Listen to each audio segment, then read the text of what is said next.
Με λένε Μαριάννα και ανήκω στην ομάδα του Ecomobility. Λίγες μέρες πριν, καθώς προπονούμουν για το βόλεϊ, για τους αγώνες, χτύπησα το πόδι μου και έπαθα διάστρεμα.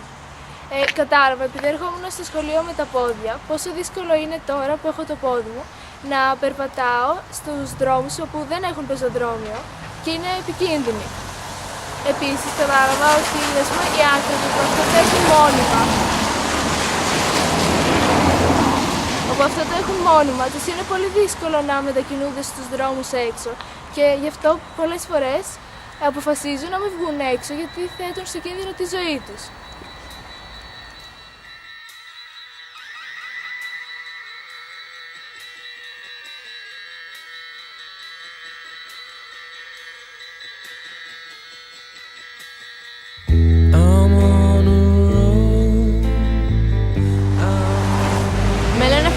Και ανήκω στην ομάδα του Ecomobility. Το σχολείο μου βρίσκεται στην οδό Μεσογείων.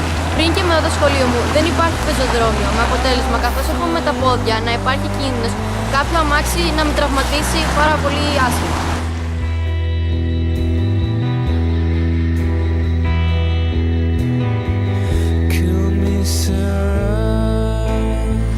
Με λένε Γαβριέλα και ανήκω στην ομάδα του Ecomobility των εκπαιδευτηρίων Δούκα.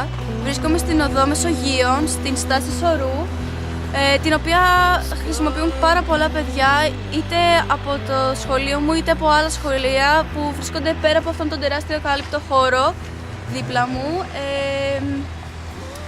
Αυτή η στάση δεν έχει καθόλου πεζοδρόμιο, πράγμα πολύ επικίνδυνο, και όσοι άνθρωποι περιμένουν σε αυτή είναι εκτεθειμένοι σε τεράστιους κινδύνους.